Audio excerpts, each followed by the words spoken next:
Et si je te disais que Sinners, eh bien c'est pas un chef-d'œuvre. Attendez avant de vous énerver, laissez-moi finir, vous allez comprendre. En fait, on est un peu tous tombés dans cette manipulation de la note. T'es là, t'es tranquille, t'es chez toi, tu scrolles, tu fais ce que tu veux, et là tu vois qu'on te parle de ce film, on te dit que c'est le mieux noté de la décennie, carrément, tu vois 4,2 sur 5, allez ben j'y vais. Donc aujourd'hui on va plus vraiment voir un film pour ce qu'il est, mais plus pour sa note. Et Sinners, c'est l'exemple parfait. Parce que oui, le dernier film de Ryan Coogler explose tout au box-office. En même temps, dans le film, t'as 2 fois l'homme élu le plus sexy au monde, un démarrage très fort et des vidéos qui t'expliquent pourquoi il faudrait le voir en IMAX. Et sinon, personnellement, j'ai vu quoi? J'ai vu un film qui mélange un peu de Une nuit en enfer, de Blade. C'est sûr que ce film-là, Sinners, ben c'est du grand spectacle. Et puis la bande-son, la musique, incroyable. Mais ça reste un film de vampire. Alors est-ce que je suis en train de dire ah, tout ça parce que c'est un film de vampire, on n'est pas obligé de l'aimer, c'est pas ça que je dis. On va voir un film parce qu'il est bien noté. Et en vrai, je pense que Sinners a été pensé pour une seule chose,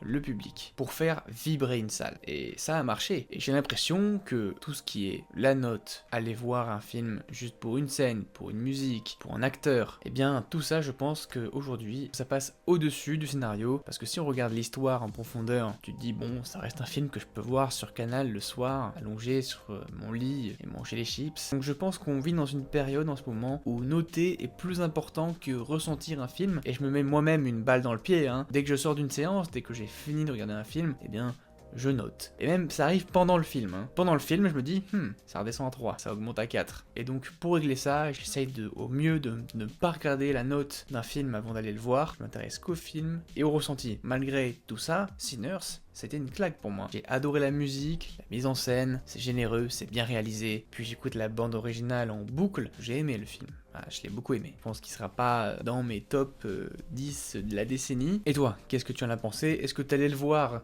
parce qu'il était bien noté? Et penses-tu que dans 10 ans, t'en reparleras?